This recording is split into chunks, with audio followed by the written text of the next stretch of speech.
ரோகிணி சிந்தாமணியோட கூட்டு சேர்ந்துக்கிட்டு மீனாவை கவுக்கணும்னு நினைக்கிறா. அது நடக்கவே நடக்காதுன்னு நீங்கள் விரும்புனீங்கன்னா இந்த சேனலுக்கு லைக் பண்ணுங்கள். வாங்க வீடியோக்குள்ளே போகலாம். மீனாவும் முத்துவும் எல்லாத்துக்கும் நல்லதே தான் செய்கிறாங்க. ஆனால் எல்லாருமே மீனாவும் முத்துக்கு கெடுதலே நினைக்கிறாங்க. அதில் இந்த ரோகிணி ரொம்பவே அவங்களுக்கு கெடுதல் பண்ணிகிட்டே இருக்கிறா. ரோஹனுக்கு வித்யாவுக்கு கல்யாணம் ரெடி ஆயிடுச்சு. அவங்க கல்யாண பத்திரிக்கையை கோயிலில் வச்சு சாமி கும்பிட்டுட்டு முத்துக்கிட்டையும் மீனாகிட்டையும் முதல்ல கொடுக்கணும்னு சொல்லி அவங்கள கோயிலுக்கு வர சொல்கிறாங்க. இவங்க 2 பேருமே கோயிலுக்கு போய் அந்த 2 பேர்த்தையுமே வாழ்த்திட்டு பத்திரிக்கை வாங்கிட்டு வராங்க. வித்யா கிட்ட மீனா கேட்குறா, வித்யா எப்படியாச்சும் நீ கிறிஷோட அம்மாவோட ஃபோன் நம்பரை வாங்கி கொடு அப்படின்னு சொல்லி எதுக்குன்னு கேட்டானே அவங்க எங்கள் வீட்டுக்காரர் இது நாள் வரைக்கும் பார்த்ததே இல்லை. ஆனால் என் புருஷனை பார்த்து ரவுடின்னு சொல்லியிருக்காங்க. அது நான் அவங்ககிட்ட கேட்டே ஆகணும். ரொம்பவே மனசு கவலையாகவே இருக்குது. எப்படி அவங்க எங்கள் வீட்டுக்காரை பார்த்து ரவுடின்னு சொல்லலாம். அவர் எல்லாத்துக்கும் நல்லது தான் பண்ணுறாரு. ஆனால் இந்த அம்மா பார்க்கவே இல்லை. பார்க்காம எப்படி சொல்லலாம் அப்படின்னு சொல்லி கேட்டோன்னே அதுக்கு வித்யா இருந்துட்டு, ஆமாம் உங்கள் வீட்லேயே தானே அவங்க இருக்கிறாங்க, அதுக்கு எதுக்கு ஃபோன் நம்பரை போய் பார்க்கணும் அப்படின்னு சொல்லி கேட்டோன்னே என்ன வித்யா என்னமோ சொன்ன மாதிரி இருந்துச்சு. இல்லை நான் மகேஷ்கிட்ட கேட்டு உங்கள்கிட்ட வாங்கி தரேன் அப்படின்னு சொல்லுவான். சரி வாங்க அந்த கிளம்பலாம், இன்னும் கல்யாண வேலை நிறைய இருக்குதில்ல அப்படின்னு சொன்னால் கண்டிப்பாக நீங்கள் 2 பேரும் கல்யாணத்தில் என்னென்ன நடத்தி வைக்கணும். நீங்கள் பூ டெக்கரேஷன் வேலை நீங்கள் தான் பண்ணணும். அவருக்கு எல்லாருமே நல்லது, எங்களுக்கு எல்லாம் யாருமே இல்லை, நீங்கள் தான் இருக்கீங்க அப்படின்னு சொல்லிட்டு 2 பேருமே பத்திரிக்கை கொடுத்துட்டு கிளம்புறாங்க. ரோகிணி பார்க்க வித்யா வீட்டுக்கு போனால் அவங்க மாமியார் கறி திட்டுவான்னு சொல்லிட்டு மகேஷ் வீட்டில் போய் மகேஷுக்கு பத்திரிக்கை குடித்தோடனே ரோகிணி வரா. என்ன எனக்கு பத்திரிக்கை கொடுக்க வரல, இப்போ உங்களுக்கு என்னோடய ஃப்ரெண்டுக்கெல்லாம் நீ கொடுக்க வர்றே அப்படின்னு சொன்னோடனே ஆமாம் உங்கள் வீட்டுக்கு வந்தால் உங்கள் மாமியார் தேவையில்லாமல் பேச எனக்கு மனசு டென்ஷன் ஆகிடும். அதனால தான் இங்கே வந்தால் பார்த்துக்கலாம். இல்லாட்டி நீ என்ன பொண்ணோட சொந்தக்காரி தானே, உனக்கு நான் பத்திரிக்கை கொடுத்தே ஆகணுமா அப்படின்னு சொல்லிட்டு வித்யா கேட்டோடனே ஆமாம் சொன்னாலும் சொல்லிட்டு நாங்கள் வருவோம் அப்படின்னு நீ தான் எனக்கு மேக்கப் பண்ணி விடணும், பூ டெக்கரேஷன் வேலையெல்லாம் மீனாகிட்ட படிச்சிருக்கிற அப்படின்னு சொன்னோடனே ஆமாம் அப்போல்லாம் அவங்க தான் உனக்கு முக்கியமல்ல அப்படின்னா ஆமாம் அவங்க தான், அவங்க இல்லைன்னா இந்த கல்யாணமே நடந்திருக்காது. அவங்களால தான் இந்த கல்யாணம் வரைக்கும் இந்த பேச்சு போயிருக்குது. அதனால் அவங்களுக்கு தான் நான் முதல் உரிமை கொடுப்பேன். இப்போ நான் கோயிலுக்கு கூட பத்திரிக்கை சாமி பாதத்தில் வச்சு சாமி கும்பிட்டுட்டு அவங்க கிட்ட தான் முதல்ல கொடுத்தேன்னு. அப்போனா என்னையெல்லாம் அடியோடு மறந்துட்டியா, நான்லாம் மறக்கலை, நீ பண்ணுறது எனக்கு பிடிக்கல அதனால தான் அப்படின்னு சொல்லி கேட்டோன்னே சரி என்னமோ பண்ணிக்க, ஆனால் மெயினாக ஒன்று சொன்னாங்க, அதை சொல்கிறதுக்காக தான் நான் மெயினாக ஒன்று வர சொன்னது அப்படின்னு. என்னென்னு சொல்லு அப்படின்னு மீனா உன்னோட ஃபோன் நம்பரை கேட்குறாங்க.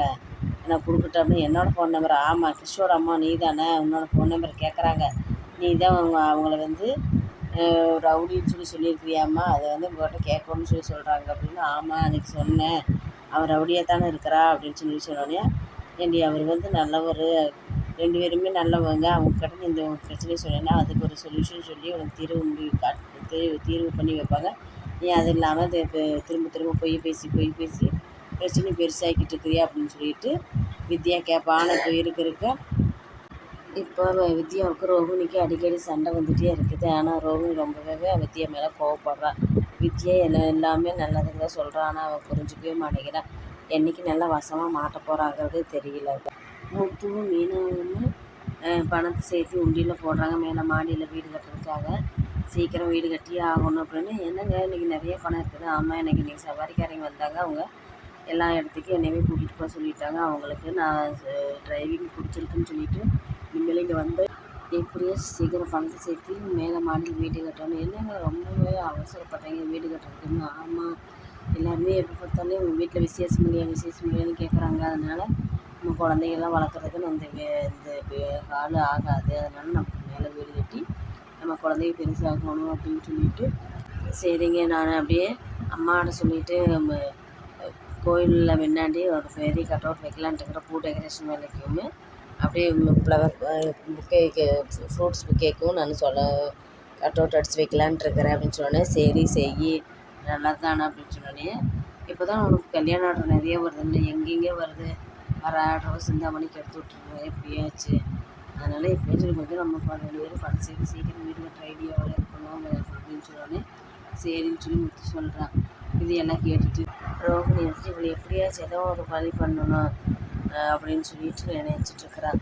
மனோஜ் வர என்ன ரோஹிணி ரொம்பவே டீப்பாக இல்லைங்க சும்மா தான் அப்படின்னு. சரி ஒரு கிளைண்ட்டு எனக்கு வந்து பியூட்டிஷியன் ஆர்டர் கொடுத்தாங்க, அதனால் உனக்கு சொல்லலான்னு சொல்லிட்டு நான் கேட்டு வந்திருக்கிறேன் அப்படின்னு சொல்லிட்டு இருப்பான். சரி,